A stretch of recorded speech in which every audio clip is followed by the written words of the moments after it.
Bonjour à tous pour ceux qui nous rejoignent pour ce premier épisode de Lift Talk en compagnie de Victor Scarlatti sur les réseaux et de moi-même, Marco, Lift Trainer. Aujourd'hui, on va poser un peu les bases du street lifting, mais avant ça, on va quand même se présenter pour que vous compreniez un peu qui nous sommes et où on veut aller avec ce podcast. Victor, je te laisse commencer. Alors moi, je suis pratiquant de musculation depuis, ça fait 11 ans. 11 ans que j'ai commencé la musculation et j'ai commencé très très tôt. Donc 11 ans de pratique. Street lifting, ça fait, on va dire 3 ans que je pratique le street. Après, la force, etc., ça fait un petit peu plus longtemps que je m'exerce vraiment sur des exos, genre style un petit peu comme on pourrait faire en power. Après, j'ai eu des périodes plus ou moins où j'avais des objectifs plus style axe endurance, etc. Mais globalement, voilà, on va dire que ça fait 5-6 ans que je travaille un peu avec ces forces. 3 ans spécifiques street, avec parfois des moments où j'y reviens plus ou moins, où je fais un petit peu plus d'entraînement SBD, etc. J'ai été champion de France de streetlifting en moins de 80 kg en 2021 à la FNSL, la compétition de la Fédération nationale de streetlifting. Et j'ai participé pas mal à des petites compétitions organisées à l'époque par Rudy Koya. On parlera certainement à côté que c'est via ça que nous nous sommes rencontrés avec ce bon Marco.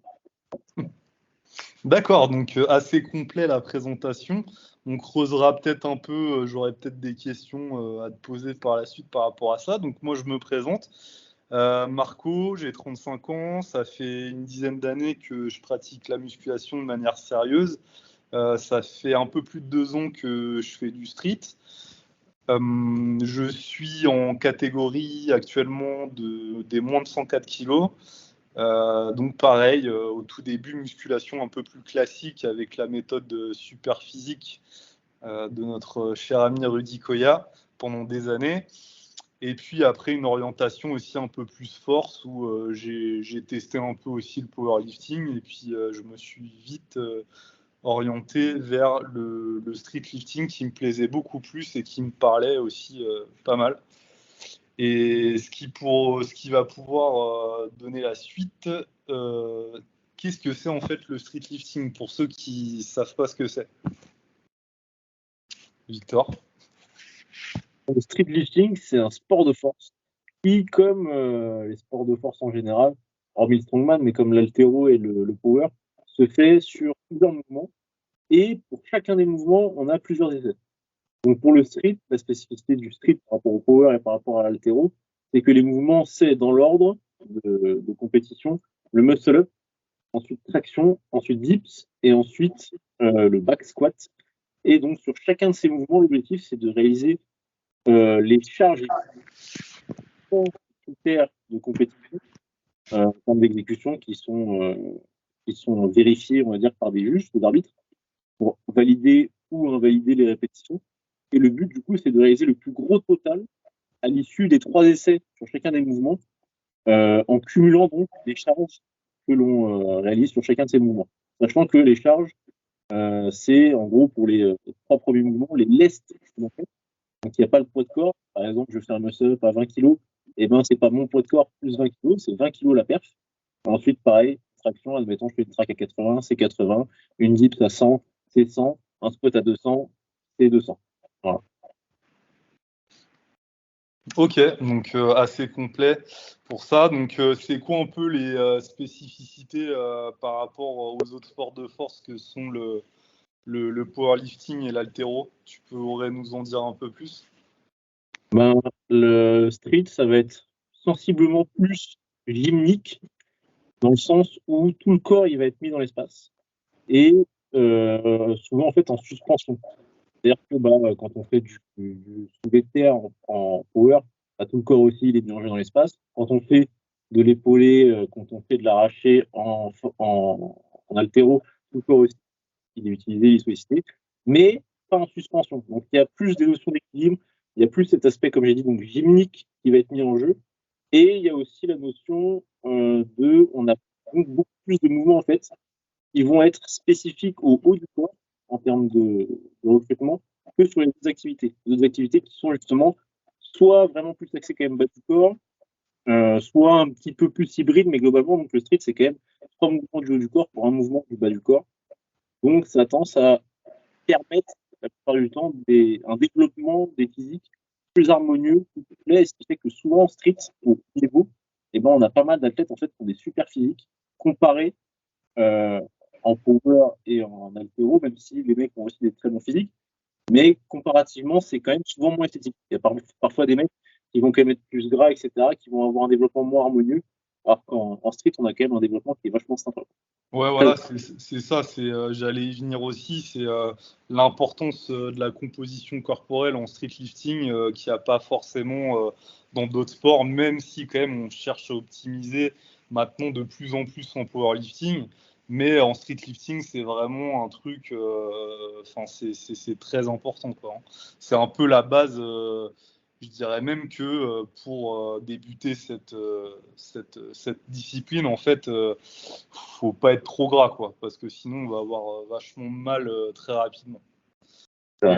Et justement, en fait, cette discipline, vue de l'extérieur, parce que là, ici, dans ce podcast-là, on s'adresse vraiment à tout le monde, hein, vraiment aussi à des débutants, des gens peut-être qui connaissent pas du tout. Et l'objectif aussi, c'est de la rendre la plus accessible possible, cette discipline. Et du coup, comment on pourrait donner comme conseil à quelqu'un de commencer, comment il pourrait commencer le street lifting? Quel conseil on lui donnerait, en fait? Je te laisse la parole. Bah, de la même manière que je conseillerais à quelqu'un de commencer le power, par exemple, ce serait d'éviter ce qu'on appelle la spécialisation précoce, c'est-à-dire de s'entraîner trop spécifiquement uniquement sur les mouvements de compétition. Euh, enfin, c'est quand même à nuancer dans le sens où si on fait ça, on fait vraiment que du mouvement de compétition, en street, ce sera quand même un peu moins problématique qu'en power, parce qu'il y a quand même plus d'archétypes qui sont bossés, etc. Mais globalement, quand même, d'essayer de diversifier un petit peu son entraînement en n'utilisant pas que les mouvements de street, parce que c'est des mouvements qui sont quand même souvent assez traumatisants, de ne pas faire que des formats sur du lourd, très important, de ne pas être direct dans une optique force, etc., à fond, en tout cas, mais d'essayer vraiment de step up en bâtissant un peu de la masse musculaire sur des formats avec des rep range un petit peu plus allongés, pour que ce soit aussi un peu moins traumatisant, puis répéter un peu mieux la technique, etc., etc. Et globalement, ce seraient les principaux conseils que j'aurais donnés. Donc, diversifier un petit peu les mouvements, pas que les mouvements de compte, et sur les mouvements de compte notamment, allonger un peu les rep range, pas chercher trop tôt à faire vraiment du lourd, du lourd, parce que les mouvements sont quand même traumatisants et vous pouvez vite vous niquer sinon. Ouais, bah, je te rejoins vachement, moi, sur tout ça. Je vois trop souvent des débutants faire, par exemple, des top singles sur les 4 mouvements de compétition. Je trouve que c'est un peu une bêtise. C'est vouloir aller plus vite que la musique. Chaque chose en son temps. Construisez des bases super solides. Et justement, je sais pas ce que t'en penses toi, mais je passerais même peut-être par la case 7 rep avant même de faire du street lifting si vraiment on est complet débutant là-dessus, quoi. Je sais pas ce que t'en penses. Ouais, carrément, carrément. Bah, de toute façon, justement, on en reparlera après, comme on le disait tout à l'heure, mais donc moi j'avais la première expérience compétitive que j'avais, c'était donc les compétitions qu'on faisait à l'époque, les Super Physique Games avec le Dikoya. Et donc en gros, pour vous donner un bref aperçu du truc, c'est un ensemble assez vaste de mouvements avec des charges imposées et un nombre de répétitions le plus élevé possible, en respectant des critères d'exécution, etc. Donc c'était globalement du 7 rep. Et ça, donc dans les formats de compète, il y avait des tractions, il y avait des dips. Et je sais qu'à l'époque, d'avoir vraiment bossé, entre guillemets, en endurance lestée, donc il y avait quand même un ajout de charge, il y avait quand même une notion, enfin, il y avait un besoin d'un certain niveau de force quand même. Et ben, en bossant de cette manière-là, je sais que j'ai vraiment créé une base solide qui m'a permis d'avoir une technique vraiment pas dégueu pour ensuite la spécifier sur du plus lourd, etc. Mais du coup, je suis totalement d'accord que faire du 7 rep, c'est vraiment hyper bénéfique pour se renforcer et vraiment choper la technique, etc. C'est hyper intéressant. Ouais, c'est engranger un maximum, comment dire, de travail en léger. etc., qui va pouvoir se convertir par la suite de manière beaucoup mieux en fait sur du lourd. Et on le voit quand même vachement, hein, les mecs en 7 rep qui se convertissent en street lifting parce qu'il y en a pas mal. Et dès qu'ils commencent, bah, ils ont un super niveau, quoi. Ils ont un retard forcément sur tout ce qui est squat et aussi un peu dips. Mais sur les muscle-up et les tractions, ils sont déjà très, très, très costauds, quoi. Et ok, d'accord. Et justement, en fait, on a un peu zappé d'en parler, mais ouais, donc on vous parle quand même pas mal de Superphysique Rudy Koya. En fait, on s'est rencontrés, moi et Victor, lors de compétitions du coup qu'organisait Rudy, qui était les SP Games. Et c'est là vraiment qu'on a commencé à parler, sympathiser. Et en fait, je pense qu'il y a il y a eu un moment de creux. Et en fait, après, moi, j'ai vu en fait que tu faisais du street lifting. Et j'ai fait, mais merde, c'est une putain de coïncidence. Et c'est pour ça qu'après, on a vite repris contact, on va dire. Et puis maintenant, voilà, quoi. On échange vachement là-dessus, on se voit à l'extérieur, etc. Et puis c'est vachement plaisant justement d'avoir quelqu'un qui a les mêmes valeurs, parce que bon, quand même, ça véhiculait pas mal de valeurs. Et j'ai envie de le répéter, moi, ici, que c'était vraiment le sans dopage, déjà, qui était mis en avant avec Superphysique, et que j'essaye aussi, moi, de retranscrire avec Live Trainer, et toi aussi, je pense, dans tes coachings, et voilà, dans ta vision des choses. Et puis aussi, ce truc de, voilà, peu importe le niveau qu'on a, voilà, on essaye tous de se pousser vers le haut, etc. Et justement, ce qui me permet aussi, encore une fois, de faire le parallèle avec un autre sujet qui n'était pas prévu, mais qu'est-ce que tu penses un peu de l'aspect élitiste de la pratique actuelle, parce que je pense qu'elle va évoluer, ne serait-ce que dans les mois à venir. D'ailleurs, je ne sais pas si tu as vu, Victor, dans la dernière story de la FNSL, va y avoir va y avoir des... Comment il a intitulé ça? Premier pas. Premier pas. Ouais, des premiers pas en street lifting, ce que je trouve génial. Mais du coup, ouais, j'aurais aimé, moi, on n'a jamais discuté de ça, savoir ton avis sur le côté élitiste du street lifting comparé au powerlifting ou même à l'haltéro. Eh ben, c'est intéressant que tu en parles. Moi, globalement, je t'avoue que je suis vachement dans une démarche de toujours chercher le meilleur niveau qui est possible, qui est mis en avant. Donc forcément, ce qui est mis en avant, c'est le niveau entre guillemets absolu, plus. Donc moi, tu vois, je vais toujours chercher ça, je vais toujours chercher à atteindre ça, voire dépasser si c'est possible. Du coup, l'aspect élitiste, tu vois, me déplaît pas plus que ça, parce que, et c'est là où c'est important, et sans prétention, j'espère, je pense pouvoir y atteindre, en gros. Je pense que c'est accessible pour moi. Donc c'est pour ça que moi, ça ne me déplaît pas. Après, le gros problème de ça, c'est que ça exclut nécessairement énormément de gens, parce que les gens qui sont capables d'atteindre l'élite, entre guillemets, sur n'importe quelle activité que ce soit, c'est pas du tout la majorité des personnes. Donc forcément, ça peut énormément décourager beaucoup de personnes qui se pensent pas capables, qui se pensent trop peu douées génétiquement, etc. Alors que déjà, ça serait peut-être pas forcément le cas, parce qu'il y a aussi, même pour les gens doués, un cumul de pratiques qui fait que ils sont quand même, ils excellent. Il n'y a pas que, il y a pas de mec qui fait 2 ans de street, il va tout péter sur des KT à partir de 80, 60, 87, 94, etc. Ça n'arrivera pas. Et c'est pour ça que moi, personnellement, ça ne me déplaît pas. Ça me tire même un peu vers le haut. Mais je sais que ce serait problématique pour beaucoup, beaucoup de gens parce que ça en exclurait trop. Et c'est pour ça que je trouve que pareil, la logique des premiers pas, c'est super parce que ça permet quand même à des gens qui n'ont pas un niveau colossal d'avoir quand même une expérience compétitive. Et ça, c'est génial. La compétition, c'est différent de l'entraînement. Et c'est bien de s'y confronter. Et ça permet aussi, du coup, de se faire voir plus loin après. Sinon, on est direct trop vite bridé et on n'a plus envie. On n'avait pas envie en fait de se donner les moyens parce qu'on se dit ça sert à rien. C'est vrai que c'est ça qui est intéressant aussi. Ok. Ouais, donc finalement, on pense vachement pareil là-dessus. Et ouais, en tant que débutant, je pense que ouais, ça en refroidit plus d'un. qui se dit, ouais, à part les championnats de France, jusqu'à présent, en tout cas, il n'y avait rien à part des petites compétitions de ci, de là. Mais voilà, pas au même niveau que la FNSL, en tout cas rien de vraiment officiel, on va dire. Et là, ouais, je trouve que c'est une super bonne initiative et je pense même qu'il va y avoir d'autres choses qui vont être mises en place très rapidement et pour vraiment étendre ce sport et le faire connaître au plus grand nombre. Ok, d'accord. Du coup, je regarde mes notes, excusez-moi, hein, c'est l'aléa du direct. Premier podcast, hein, vous ne serez pas trop exigeant avec nous, même si je pense qu'on se démerde pas trop mal. Du coup, je pense que ouais, on va inviter d'autres personnes sur le podcast à intervenir. Ça pourrait être hyper intéressant. D'ailleurs, ça me permet de vous demander si vous avez des questions de sujets que vous aimeriez qu'on aborde ici. N'hésitez pas à nous le dire en commentaire de ce podcast.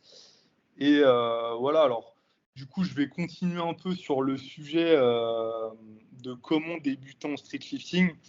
Donc là, on a parlé, pour résumer, vraiment peut-être s'orienter dans un premier temps sur le 7ème rep.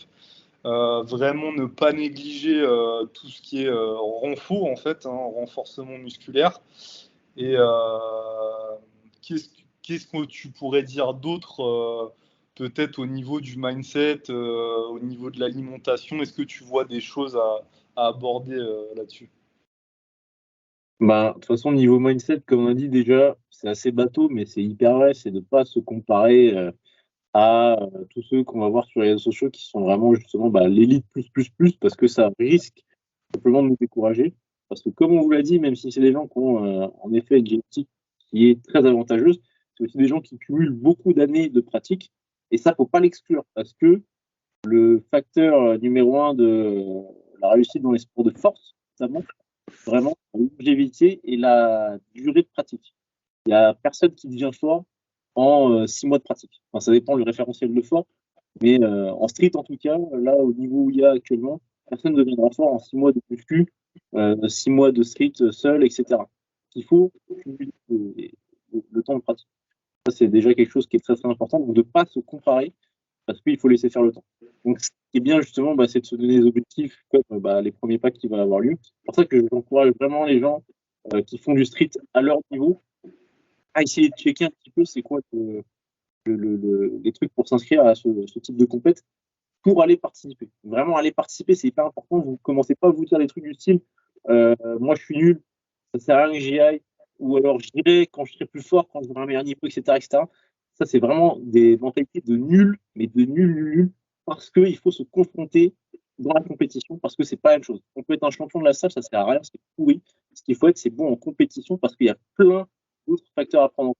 Il y a des ajustements à faire au niveau de la programmation, et il y a tout un aspect contextuel à prendre en compte dans une compétition. Donc faites des compétitions quand c'est possible, et là ça le devient, donc c'est hyper intéressant. Ça c'est pour l'aspect de ne pas se comparer, etc. Participez à des compétitions quand elles vous sont accessibles, c'est important. Et qu'est-ce que tu m'as dit d'autre? Tu m'as demandé par rapport au mindset et l'alimentation, etc. Est-ce que toi, tu aurais des petits conseils à donner là-dessus? vis-à-vis de l'alimentation, je vais pas m'étendre énormément. Des basiques, quoi. Ouais, c'est un sujet qui est hyper vaste. Globalement, ce que je vais vous dire au niveau de l'alimentation, c'est hyper bateau aussi, mais c'est important de le garder en tête. Avoir des apports en protéines suffisants, c'est vraiment le B à bas parce que on veut construire du muscle via la pratique du street pour devenir plus fort. Le vrai moyen d'être fort, peu importe le sport, ce sera d'être plus musclé. Pour être plus musclé, il faut, niveau alimentation, consommer une diète qui va être plus riche en protéines. Globalement, si on s'entraîne, c'est l'analogie que j'aime bien donner à chaque fois, si on s'entraîne, on fait sa musculation, son entraînement en résistance, etc., c'est très bien. Mais si on n'apporte pas la brique élémentaire, la brique constitutive du tissu musculaire, c'est-à-dire les protéines, il y a peu de chances qu'on se développe. C'est comme avoir les maçons, leur donner le plan, leur expliquer quoi faire, mais on ne leur apporte pas les briques et le ciment. Donc forcément, la maison ne va pas se construire. Il faut apporter suffisamment de protéines. Suffisamment de protéines, c'est quoi? C'est en moyenne 2 grammes par kilo de corps de protéines par jour. Donc moi, je pèse, pour faire rond, pour essayer de calculer 80 kilos, ça me ferait 160 grammes de prot par jour. 160 grammes de prot par jour, en sachant que 100 grammes de steak, c'est pas 100 grammes de prot. En moyenne, dans les aliments animaux, on a une vingtaine de pourcents, 20-25% de prot. C'est-à-dire dans 100 grammes de steak, il y a 20-25 grammes de prot.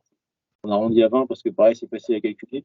Donc, si je veux du poulet, etc., il faut 800 grammes de prot, 800 grammes de poulet pour atteindre mes besoins en prot. Donc, évidemment, je vais pas me bouffer un poulet tous les jours. Je vais manger un petit peu du poulet, je vais manger un petit peu peut-être de la viande rouge, manger un petit peu du poisson, des œufs, etc. Et après, il y a aussi des protéines dans les légumineuses, un peu dans le riz, dans les céréales, etc. Pour arriver à mon total, tendre en tout cas vers mon total. Donc ça, c'est le critère principal que je donnerais. Pas trop se casser la tête. Essayez de cibler aux apports en prot. Si vous n'y arrivez pas, prenez des suppléments, de la whey, etc. pour arriver à ce environ 2 grammes de protéines par kilo de poids de corps par jour. Ok. Ouais, bah, c'est bien de le rappeler parce que dans les sports de force, hein, on sait que tout ce qui est aspect alimentation, c'est souvent relayé au second plan. C'est pas vachement mis en avant, surtout dans le street lifting. Donc, je pense que même ce que tu as dit, c'est le b.a.-ba, tu vois, c'est les bases, mais je pense qu'il y en a certains pour qui ça peut donner des pistes de réflexion et d'application aussi par la suite. Ok, bah, je pense que voilà, on a un peu fait le tour. Donc, du coup, on vous a présenté le street lifting, comment on pourrait débuter le street lifting. Là, on est encore actuellement en train de réfléchir au prochain épisode, mais on va trouver très rapidement le sujet, étant donné que on ne tarit pas de sujet là-dessus. C'est sûr, ça c'est sûr. Ah bah c'est clair, toujours en train de parler. Voilà, bah je sais pas si tu as un truc à rajouter, Victor. Je pense que pour le premier épisode, on va s'arrêter là. Ouais. Et puis du coup, ça sera un rendez-vous qui sera toutes les semaines. Alors, on n'a pas encore défini le jour de la publication du podcast. Ça sera voilà, récurrent de manière hebdomadaire et sur des sujets divers et variés, mais toujours du street lifting. On pourra aussi aborder, ça nous arrivera de parler aussi un peu de powerlifting et pourquoi pas aussi d'autres choses, mais le gros des sujets sera street lifting. Et je peux aussi te dire, c'est le premier podcast dédié au street lifting, en tout cas en francophonie. Enfin, je ne sais pas si ça existe dans le monde, mais en France, en tout cas, c'est le premier. Voilà, je te laisse peut-être finir, Victor. Eh ben, pas grand-chose à rajouter sur ce que tu as dit. Simplement pour bien ponctuer ça, comme je l'ai dit avant, pour ceux qui n'ont pas le niveau, qui estiment pas avoir le niveau, pardon, renseignez-vous pour faire des compètes, faites des compètes, parce que ça fait aussi vivre le sport. Parlez-en autour de vous, ou ceux qui pratiquent, etc. Parce que c'est comme ça que le sport est grandi, et plus le sport grandit, plus il y a de moyens, plus on peut faire de choses, et ça vous profite énormément. Donc, vraiment, faites des compètes, faites vivre le sport. Encouragez vos amis qui participent à faire des compétitions, maintenant qu'il va y avoir les premiers pas, etc. Ça, c'est vraiment une très très bonne chose. Et entraînez-vous bien et faites pas de la merde. Ok. Et du coup, il y a une compétition à Quimper le 21 janvier, où là, je vais amener 10 athlètes là-bas, de la région nantaise. Voilà, je leur fais un peu de pub. Donc, si vous êtes en Bretagne, sachez que le 21 à Quimper, il y a une compétition de la team ACE Squad. Vous pouvez les retrouver sur Instagram. Et du coup, on essaiera de tout donner et de représenter la région nantaise là-bas. Voilà, je vous dis à l'épisode prochain et je vous dis à bientôt. Salut! Ciao!